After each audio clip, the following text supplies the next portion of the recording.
Apple iPhone SE 4 is making waves with its latest leaks. While there's no official release date yet, rumors suggest it could launch next spring in 2025. As anticipation builds, details about the new phone's design are emerging, especially regarding its screen. According to My Drivers, the iPhone SE 4 will blend nostalgic design with modern features.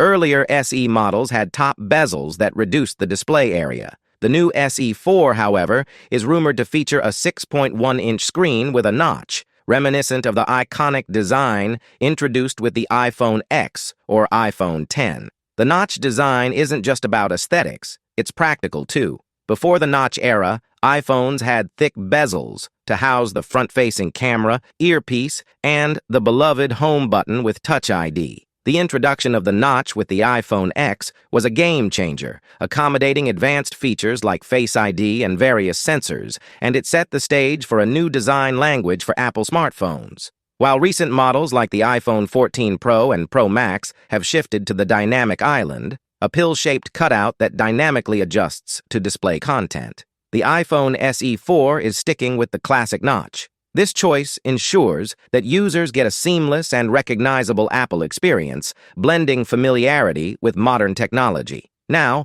let's talk about the display performance.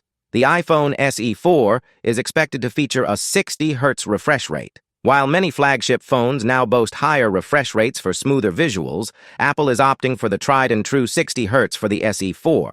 This decision strikes a balance between performance and cost, making the device more accessible to a broader audience. As we await the official announcement, the anticipation for the iPhone SE 4 continues to build. With its blend of nostalgic design elements and modern features, this device is shaping up to be a crowd pleaser. Stay tuned for more updates as we get closer to the rumored launch date next spring. Whether you're a longtime Apple fan or new to the ecosystem, the iPhone SE 4 promises to deliver a familiar yet refreshed experience. But I think the lower refresh rate and the absence of Touch ID might put the fourth generation of iPhone SE in a setback. By the way, what do you guys think of this new design of the iPhone SE 4? Do you think Apple should increase the refresh rate? What are the changes you wish to see in the upcoming iPhone SE 4? Let us know your thoughts in the comments section below. With that being said, I will see you guys in the next video.